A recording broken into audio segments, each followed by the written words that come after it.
Welcome to this Video Sans Frontier video. My name is Jay Wakefield, and in this video we are going to be recommissioning this Dell Optiplex 380 as my bedroom Windows 7 machine.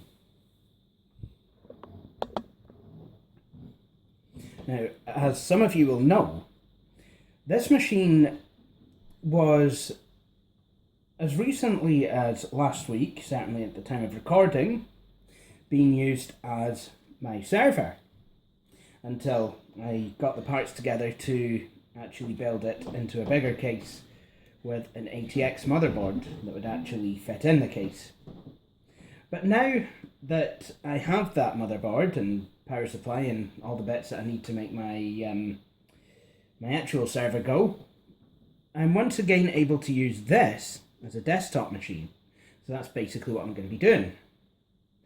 Now, I won't be using the original 1TB hard drive I had in here, because that's actually acting as a tertiary drive in my server. It's not part of the RAID or anything. It's just literally in there to store some stuff that won't actually it won't actually fit on my 2TB array. That is only a temporary fixture though. I do plan to get the other two 2TB hard drives to make this into a RAID 10 array with 4 gigs of storage and 4 gigs of redundancy. Anyway, enough about that. Back to this. So, like I said, I'm not putting the 1TB drive back in here, even when it is done being in the server, because it's not in the best of condition, if I'm going to be completely honest. So, what am I going to be using instead? Well, I picked this up on eBay for a tenner. It's a 250 gig Western Digital enterprise grade drive. So, yeah, anyway, what I'm going to do, I'm going to open it up. So, there we have it. Shiny new WD drive. Now, to be able to install this in my Dell machine, I will need to put it into the bracket. Goes that way so I can access the SATA cables. And it's time to then put some screws into it. I'll do that bit off camera. Okay, so the drive is now mounted in the caddy. There was a bit of a problem getting one of the screws on, but the rest are on. So what we can do, we can plug this in. The SATA cables on here are color coded. So as far as I'm aware, the blue one corresponds with the primary SATA part. The orange one is the secondary one. At least I hope that's the way it's played. So let's see now. So it's literally a case of plugging them in.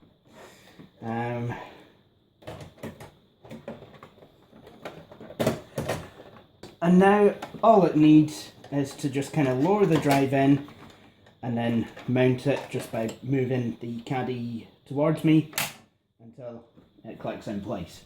That was easy. Anyway, now it's time. Well, before I do anything else, I should have fit this first. The memory. Let's right,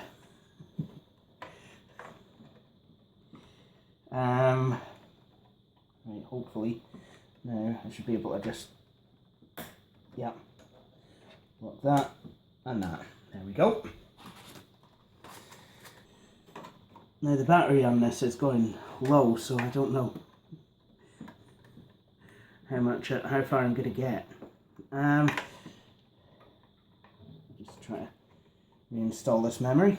This is just for reference, this is DDR3 memory, 1333. This is a DDR3 system. It's got a G41 motherboard, and the CPU is an Intel Core 2 Duo E8400, which is nice and impressive. Right, time to install the optical drive. That's the optical drive installed. And, you know, this computer is pretty much back together now. Now, there was an ATI Radeon 5450 graphics card in here, but I've decided not to reinstall that because I have decided that what I want to do is get an NVIDIA card. But what I do have is one of these. You know, I bought it with the intention of using it with an external hard drive caddy. But that never did come to pass, but I have this anyway. What this is an eSATA connector. See, this board has got 3 SATA ports, and I'm really only able to make use of 2 of them at present. So what I've decided to do is give this machine provisions for eSATA. And the way that works is literally what this is, it's a regular SATA connector that goes into the motherboard, and then that actually brings it out to here, to a PCI slot blank, and you've got an eSATA connector with which you can then connect eSATA devices. So what we'll do is we'll fit that now. Obviously, if I decide that I want to install a different expansion card, you know, I might need to get rid of it. But, you know, it's quite easy to install. Pop out this blank, any blank you choose, and then literally, we can just pop this in, and then bring the purple bracket down again, and there you have it, an eSATA connector. And then all you need to do here is just kind of drop this in,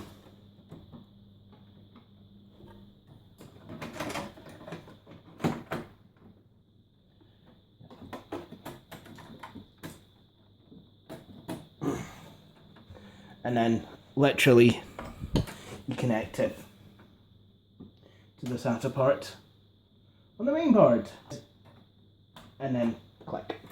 That's in. We have eSATA on this computer. Nice.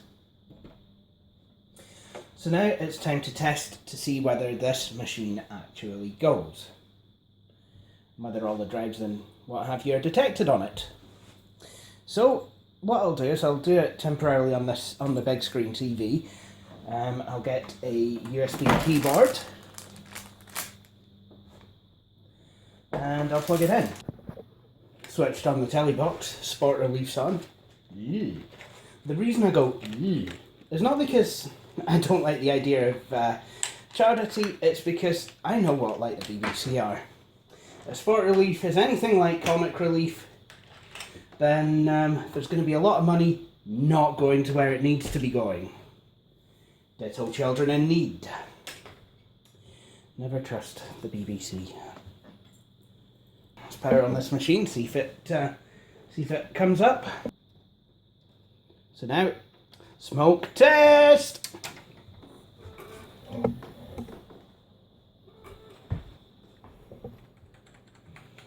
just going to hit F2 to get into the BIOS.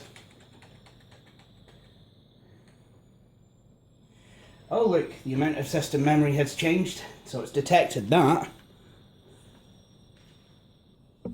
Obviously, I said I've had this machine to halt on absolutely nothing, so you know, I've been able to use it headless. But I've decided what I'm going to do now is simply load up the defaults. There we go. That is one working Dell Optiplex. And so there you are. And I love how it says automatic IDE configuration. That's not IDE!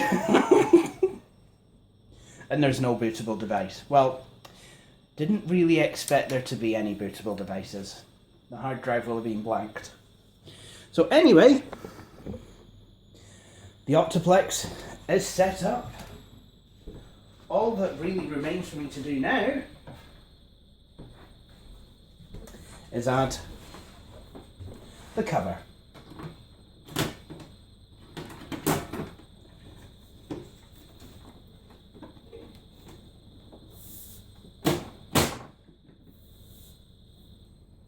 There we go. And as for setting this whole system up, That was easy.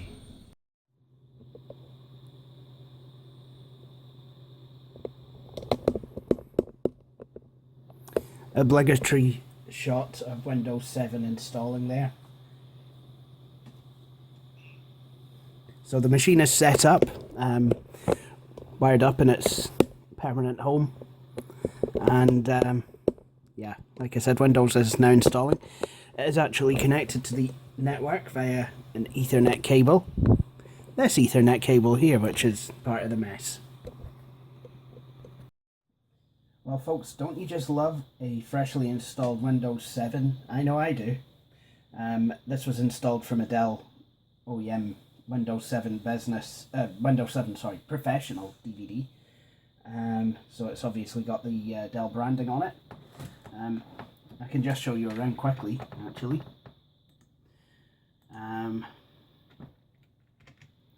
Actually, I've got used to the Windows keys. I've been using a Model M on my main machine so much now that it's kind of, it really is a breath of fresh air to be able to use the Windows keys to activate the magnifier. So, we've got manufacturer Dell. Got the Dell OEM logo here.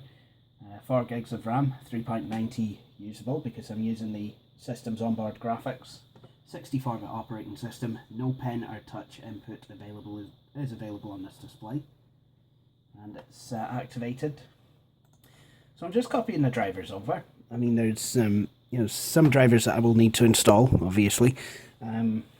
Networking I'll need to install, but I will install the rest of them as well.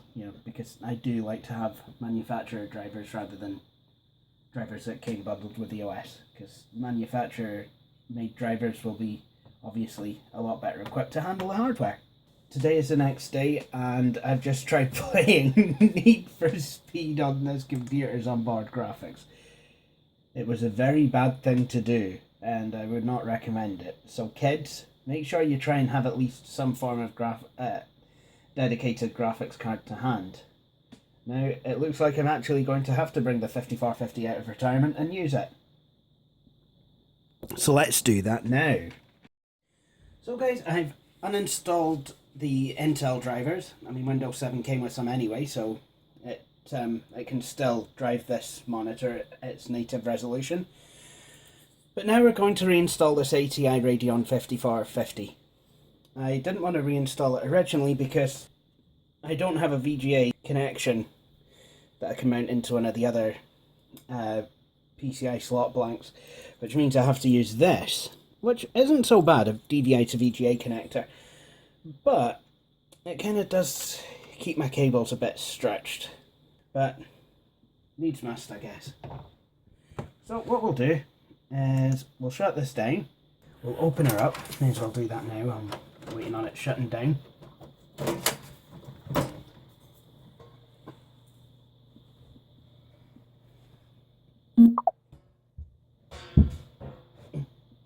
Okay, so after a big long wait, we're finally shut down.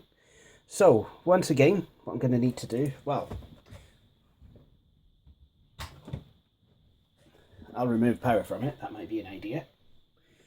And I'm going to need to remove another slot blank, so I'll unplug the eSATA connector. And this time we want to remove this one, because this corresponds with the PCI Express slot. And away goes the eSATA thing. Okay, so I've removed one of the slot blanks. And now I can put my card in here, which has a low profile slot blank on it. As you can see, it's just literally a case here of putting the card in, putting the purple thing, putting the purple catch down, and then at least for this installation, I just need to plug the SATA cable back in. eSATA. There we go, that's in. And then it'll be time to disconnect the monitor from the onboard VGA.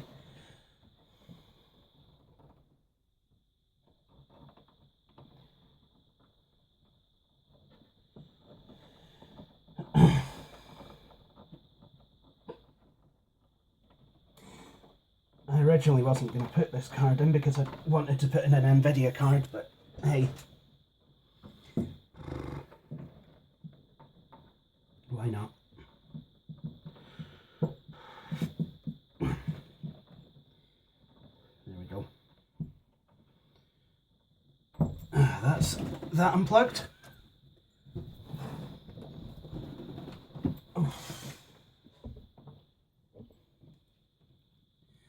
And then what I need to do here, just literally plug the VGA cable into the converter and then plug that into the DVI port.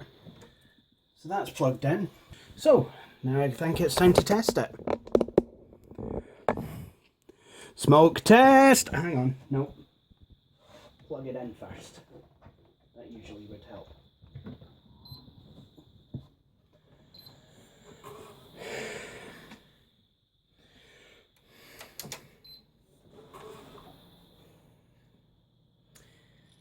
And there we go. Worked first time. As you can see, the screen resolution's a lot lower now, because I don't think Windows 7 has drivers off of the bat for this card. But I'll be back as soon as these are installed. Hey guys, I can already tell that this card is much better because look how big everything's gotten. Kidding on.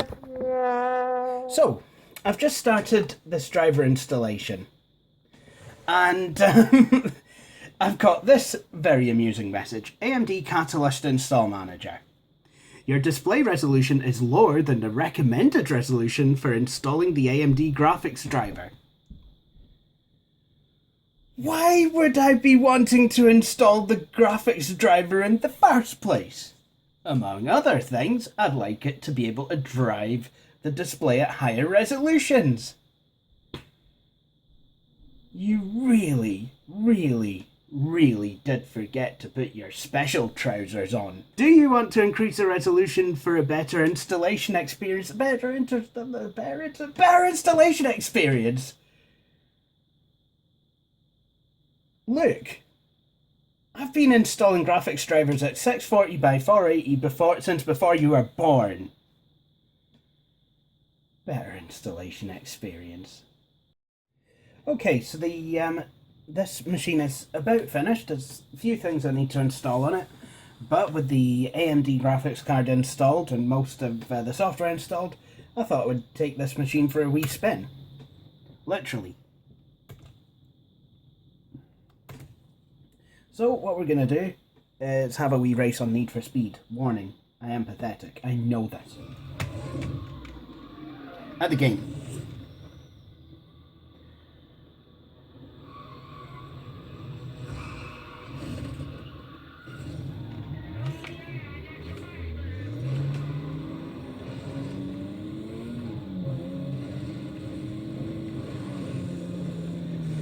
It's always a bit of a paint swapping meet up at the beginning of the game.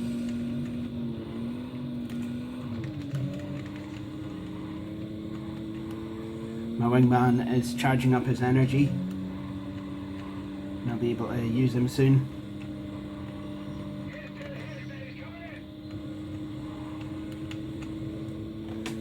Mon the Neville! Oops. Might have done it a bit wrong.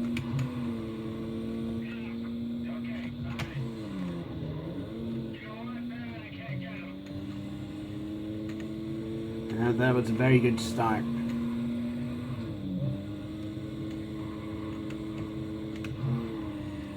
And if I remember rightly, you do win money, you know. You do win a bit of money even if you don't come first. So, I mean, that is... You know, I mean, that is always good. You know, if you need to, you know, get some uprated parts for the car.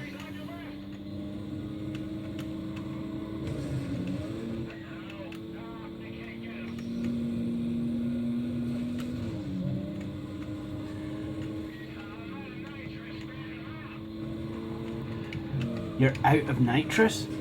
Some of us don't even have it to begin with.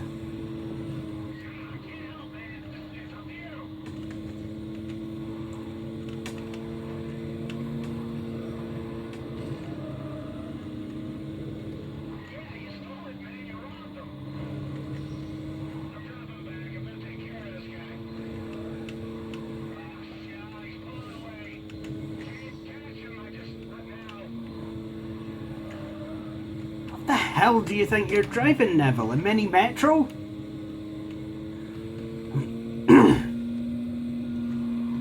As I've got a Mazda RX-8 with the...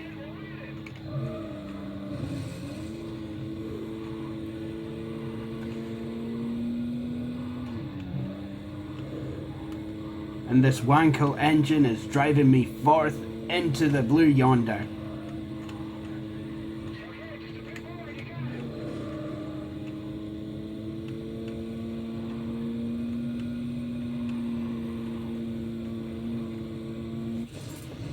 You dancer!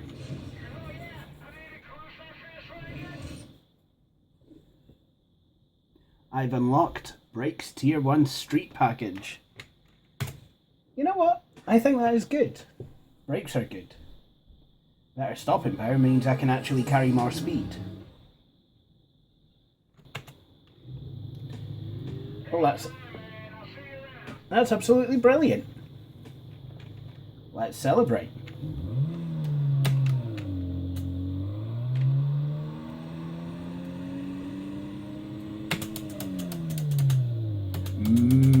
Donuts.